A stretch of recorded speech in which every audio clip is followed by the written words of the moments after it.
All right, like, click, subscribe, do all that. It's Netflix time. This was called All My Friends Are Dead. So basically, you got this group of friends that are at a New Year's Eve party.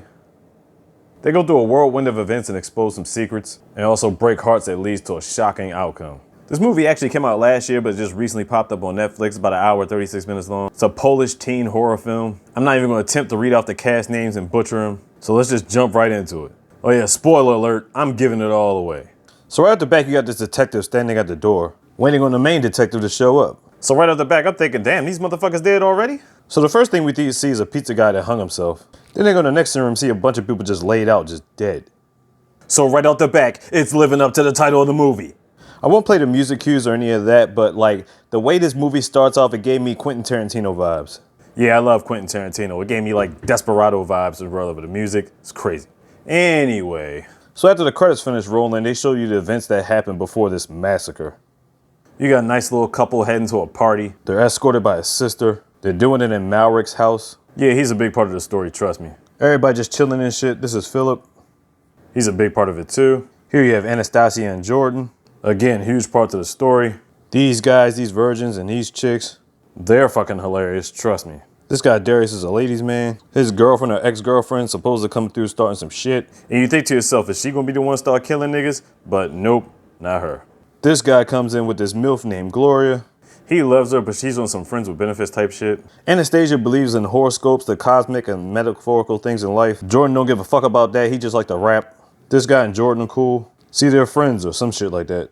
Anastasia accidentally spills drink on Philip's camera, but then she starts going through it as she's cleaning it off. And all she sees is mostly pictures of her on it. So she goes to find out like what's really good with him. You got the pizza guy delivering pizzas. Now let me ask a legit question as Marika's getting the pizzas. How the fuck did he get all these pizzas on this scooter in this low ass box? What did he do, carry the rest of them while he was driving? And you can tell it's cold out there, so it's like, get the fuck out of here. Anyway, this Jesus fanatic is dancing with these two chicks. You already know he about to get it popping.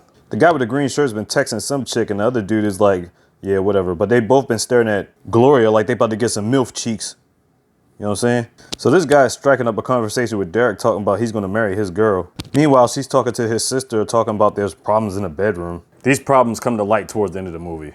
Meanwhile, the whole time he's just staring at his sister. He trying to get some of that good. You already know. Throughout the party, this dude ends up losing Gloria. And throughout the sequence, the song they're playing in the background is called Gloria. Fucking hilarious. But Gloria ends up in the room with these goofballs.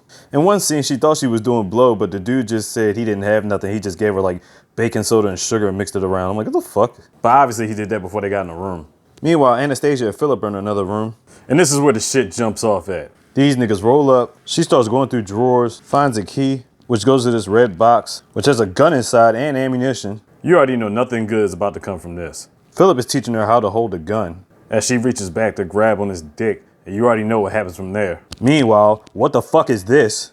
Shorty getting it popping. While she still has the gun in her hand, Gloria's over here recording, again, whatever the fuck they were doing. Meanwhile, this guy's in the mirror practicing his proposal speech, and these guys on the bench are fucking hilarious. Like, they showed them the entire time just sitting there throughout the entire movie. He's still smoking the same damn cigarette. They showed him like 4 or 5 times throughout the movie, but they're still sitting in the same damn spot.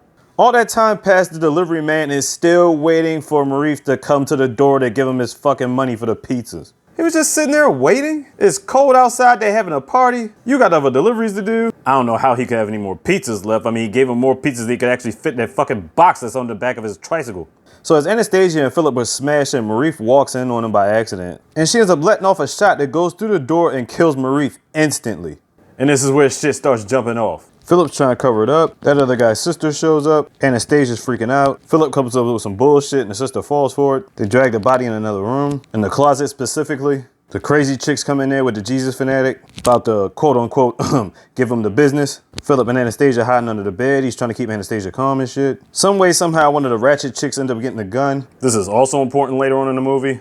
These niggas still on the bench, as I said earlier. The pizza man's had enough. He said, fuck this shit, I'm getting my money. Unbeknownst to him, the guy that owes him money is basically dun-dun-dun-dun. He starts talking to this random chick. Oh yeah, I forgot, like, she's there. She's oblivious to everything. She's probably high off of all type of shit. She doesn't recognize anything that's going on except the music. He starts giving her a chemistry lesson out of nowhere as if she's really hearing that shit. In the back of his mind, he wants to propose to his girl. In the back of her mind, she's not getting satisfied by him like that. Like I said, that situation will come up later. So Anastasia was able to get out the room. Unfortunately, Philip was not. The girls end up catching him and they end up smashing him too. So that's why he's looking like that. And he ends up running into Sis in the hallway again. She asking him questions he ain't trying to answer right now. But she might be trying to get it popping with him too. Until she looks at the hole in the wall, the blood on the painting and all that shit. And then she starts putting two and two together. He puts her in that same room and he's trying to keep her quiet because she's about to try to call the police. She pulls something out of her pocket, but Philip swipes it away, not realizing it's her insulin needle. He tries to help her, but she ends up going into shock and eventually dying. So now if he didn't before, he officially has blood on his hands. So the pizza guy finally finds Marif. To his surprise, he finds dead. He goes to his wallet anyway to see if he can get a couple dollars for the pizzas. I'm like, God damn. But he doesn't even really take it like that, so it's like, And again, what the fuck is this bullshit? So he finally finds his girl. While these two were doing whatever the fuck they were doing, they go outside to talk. And everybody's like, dude, she's not your girlfriend. You're just friends with benefits, nigga. And she breaks down all these reasons why it wouldn't work out. He's just got this devastated look on his face. Meanwhile, Philip is still in the room with the sister. What the fuck does he have on his face? So he got all tied up thinking he was going to smash the sister, but clearly that's not happening anymore. And then these thoughts in training show up to give him the business. Okay, this part is where a couple strings tie together. So this guy is praying because basically he's had too much sex, I guess. He kind of asks for forgiveness, but he's like, if this is a sign, show me the way. And then Gloria pops up like, all right, I'm about to just give him the business, which he obviously gives the thumbs up for, seal of approval. So Philip at this point is like, man, I gotta get the fuck out this room. Who knows where his shirt went, so he puts on his bear pelt, climbing through rooftops and shit. Hold up, look at him for a second. Don't he got that Woody Harrelson face? Yo, just look at him. He gets to one window and he sees Gloria and that Jesus fanatic having sex. So my question is, why does he got that concerned, ridiculous look on his face? Meanwhile, Jordan and Anastasia in some other room, he's not trying to hear shit she's talking about until she tells him that she had sex with Philip, which is the only thing he heard. So he's like, wait, what the fuck? So in the living room, this guy finally gets the courage to propose to his girlfriend, who at this point doesn't really seem quite thrilled to hear this news. So she basically rejects him in front of everybody, locks herself in a room, and he's generally concerned. So was that enough to send a motherfucker over the edge? Just wait and see. So Claude catches Gloria smashing the Jesus fanatic. He's still telling her he loves her. Philip comes in and starts kicking everybody's ass. Come to find out, Gloria is actually Philip's mom. That's hilarious. What is this MILF doing at her son's party? It's not even like he was enjoying himself all that much. He was just there to take photos. But clearly that's not the situation anymore, so. Then Philip finds out that this guy knows more about his own father than he does and shit. Then Jordan comes in to beat the shit out of Philip for smashing his girl, but then he ends up beating up Claude too. It's a freaking Royal Rumble out this bitch. Meanwhile, this girl's frustrated. He's trying to figure out what's wrong. And then she lets out all her frustrations about him not being able to satisfy her sexually and all this shit. It was crazy. Meanwhile, the pizza man's washing his hands and his boss keeps calling him, talking shit about him, telling him like he ain't gonna be nothing to nobody. Oh yeah, I forgot to mention, this guy was getting phone calls from there about his mom because his mom works at the same pizza place, but she damn near ends up burning it down, so he's getting stressed out about that shit. So he's frustrated about his job, frustrated about his mom, and basically just frustrated about life. These guys. So throughout all the fuckery, every now and then this guy keeps texting on the phone. You're like, who the heck is he texting? He keeps telling his friend it's some chick, but he's like, yeah, whatever. But he ends up going upstairs for some reason, and we found out the person he's been texting the whole time was Marique. So he really was gay for real. That makes a whole lot of sense. So the dude that got his proposal rejected is out on the outside spazzing the fuck out. And of course, these guys are still sitting on the bench, that same damn cigarette. Anastasia's still in the laundry room just sitting there like, the fuck? And here comes this guy back downstairs with a bat talking about some who killed Marif.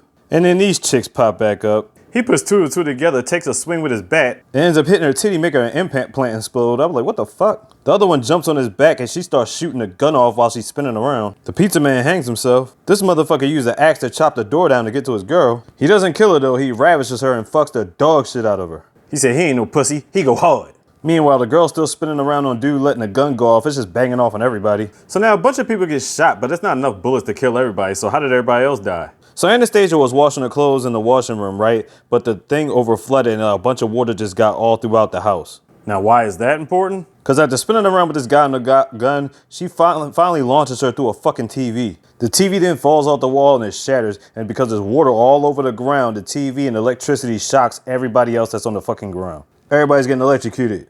And they're just high as hell still watching this shit happen. So throughout all the aftermath, Anastasia sees the carnage, sees her boyfriend dead, picks up the gun. She's startled when a happy couple comes in, lets off a shot, and ends up killing both of them. She's then startled again as she threw away the gun. She sees the dead delivery pizza man. She slips on the water, falls, and hits her head on a step, dead. So they're all just flat out dead, still living up to the title. To put a happy spin on it, they show them all in heaven or at least a heavenly type of room, showing the couple actually getting married, showing the real sides of everybody's personality. It ends with Anastasia meeting some guy, taking him into a room, where she did the exact same thing with Philip, finding a key, finding a gun, and shooting this nigga. I guess that would be her continuous loop through eternity. Bottom line, if you like American Pie movies mixed in with horror and plot twists, then this is the jump off for you. All My Friends Are Dead on Netflix. Check it out. Again, like, click, and subscribe, do all that. It's your boy, Slick DZ, the Easy Mister. See, big, could have got this slogan.